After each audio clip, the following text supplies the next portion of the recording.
Chapter number 7, that is your actuators, mechanical, electrical, hydraulic and pneumatic. And basically actuators हैं क्या, actuators का काम क्या होता है और क्यों हम लोग इसका यूटिलाइजेशन करते हैं, तो इसकी बात करते हैं। तो सबसे पहले आप देख सकते हैं in the most mechatronic system, motion की बात जब करते हैं, यानी आप मशीनरी है, मशीन के बहुत सारे वेरियस पार्ट्स होते हैं, उनमें कुछ रेसिप्रोकेटिंग मोशन हो रहा है, कुछ रोटरी मोशन हो रहा है, there are different different motions. तो in most mechatronic system motion या action of some sort is involved. It is created by a force या torque that result in acceleration या displacement. यानी कोई भी बॉडी का या कोई भी मशीनरी बॉडी का कोई पार्ट होगा तो उसका एक डेफिनेट, लेथ मशीन है, लेथ मशीन में दे वेरियस टूल्स हम लोग यूज़ करते हैं और उसके पर्टिकुलर मोशन के अकॉर्डिंग हम लोग वर्क पीस को क्रिएट करते हैं। तो in the most mechatronic system motion या action of some sort is involved. It is created by the force or torque that result in acceleration and displacement. The motion of an actions which is applied by anything from a single atom or large articulated structure as produced by a device known as actuators. Activators, यहाँ पे actually क्या है, यहाँ पे आप देखोगे तो जो प्रॉपर डेफिनेशन है आपकी कि actuators produce physical changes. Actuator जो है वो क्या कर रहे हैं, actuators produce physical change such as a linear और एंगुलर डिस्प्लेसमेंट।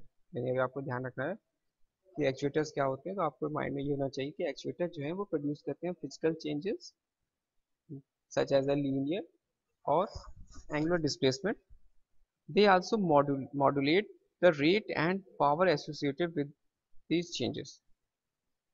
यानी जो भी इक्विपमेंट्स, कोई भी इक्विपमेंट्स है और उसके वेरियस पार्ट्स हैं, तो उनको जो ऑपरेट करना है, यानी उनमें जो पर्टिकुलर मोशन जो होगा वो मोशन लीनियर हो या एंगुलर हो, वो जो है वो ऑपरेट होगा with the help of actuators. यानी एक्चुएटर्स जो है वो प्रोड्यूस करते हैं physical changes such as a linear और angular displacement and they also modulate the rate and power associated with the changes.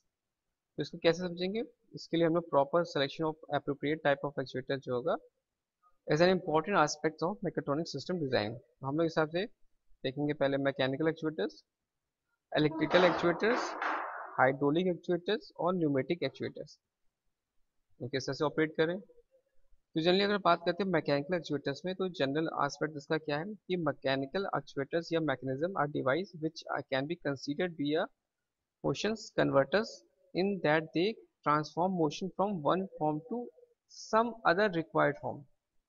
यानी क्या कर रहा है, मोशन का ट्रांसफॉर्म कर रहा है, transform motion from one form to other required form. For example they might be transform in a linear motion into a rotational motion. यानी मैकेनिकल एक्चुएटर्स की मदद से हम क्या कर रहे हैं, हम ट्रांसफॉर्मेशन कर रहे हैं मोशन का। तो कैसे ट्रांसफॉर्मेशन कर रहे हैं, लीनियर मोशन को रोटेशनल मोशन में ट्रांसफॉर्म कर रहे हैं। यहाँ पे देख सकते हैं आप, that is linear motion into rotational motion. और motion in one direction, motion in one direction are motions in direction at the right angles or perhaps the linear reciprocating motion into rotary motion as in the internal combustion engine where the reciprocating motion of the piston is converted into rotation of the work and hence the drive shaft। तो आपने अगर देखा होगा कि engine के अंदर various parts होते हैं, उन वेरियस पार्ट्स में क्या होता है, उनका पर्टिकुलर एक डेफिनेट मोशंस होता है, जैसे क्रैंक शाफ्ट हो गया और आपका रेसिप्रोकेटिंग। तो उसमें जो मोशन है, आपके गियर हैं, उसके अंदर इन्वॉल्व क्लच है और वेरियस इंजन में पार्ट्स होते हैं और उनके बीच में आपस में क्या होता है, एक मोशन होता है जो कि पर्टिकुलर एक पार्ट को दूसरे पार्ट से कोरिलेट करके एक डिफरेंट मोशन उसको प्रोवाइड करता है। तो यहाँ पे देख सकते हैं डायरेक्शन एट राइट एंगल्स और perhaps a linear reciprocating motion into rotary motion as in the internal combustion engine where the reciprocating motion of the piston reciprocating motion is converted हो रहा है into rotation of the work and hence the drive shaft। Mechanical elements includes uses of linkage, cams, gears, rack and pinion and chains and belt and drive। जैसे कि आप machine design में भी इन सब चीज़ों को पढ़ रहे होंगे कि गियर्स क्या होते हैं, गियर किस तरह से मोशन को ट्रांसफ़र करते हैं, रैक और पिनियन का अरेंजमेंट किस तरह करते हैं, चैन और पुली सिस्टम या चैन बेल्ट ड्राइव सिस्टम क्या होता है, किस तरह से इस इनकी मदद से हम लोग मोशन को ट्रांसफॉर्म कर पाते हैं। तो गियर का अरेंजमेंट आपको पता ही है किस तरह से गियर का अरेंजमेंट करके मोशन को ट्रांसफॉर्म करते हैं। तो ये सब जो ट्रांसफॉर्मेशन है दैट इज योर क्या है आपका, ये एक्चुएटर्स का काम है, यानी मैकेनिकल एक्चुएटर्स का काम है, क्योंकि हमें तो पूरी मशीन चलानी है, तो पूरी मशीन में जो इंपॉर्टेंट पार्ट्स हैं उनको मोशन कराना है। उन मोशन कराने के लिए हम लोग एक्चुएटर्स की मदद लेंगे। तो यहाँ पर कौन कौन से एलिमेंट्स यूज हो जाएंगे, लिंकेज यूज होगा, कैम्स यूज होगा, गियर्स होंगे, रेक्स एंड पिनियंस होंगे, चैन सिस्टम होगा, बेल्ट ड्राइव सिस्टम होगा और फर्दर।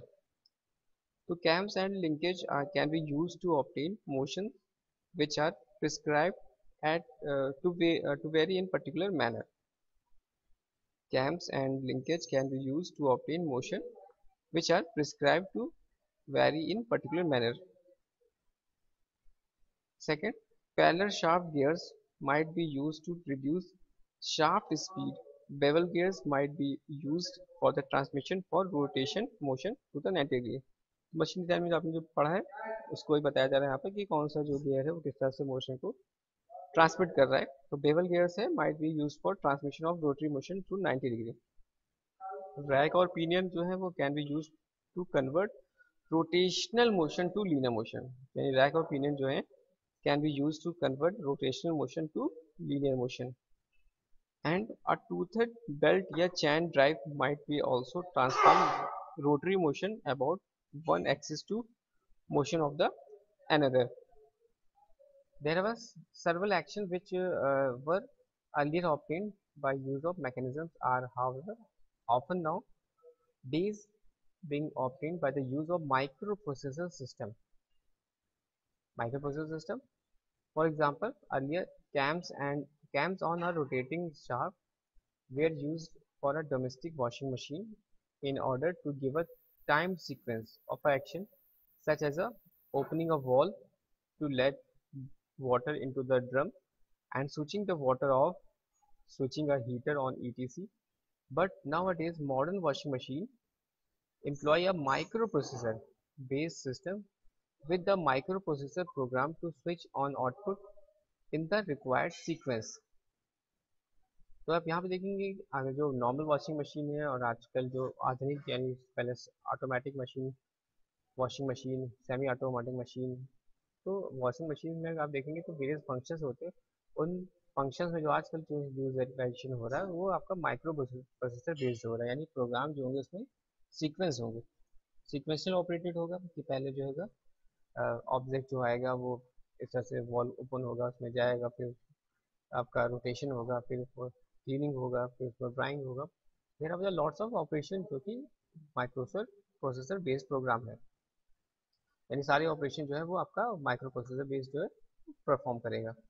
बट नाउ डेज देख सकते हैं आप modern washing machine employ a microprocessor based system with the microprocessor program to switch on output in the required sequence.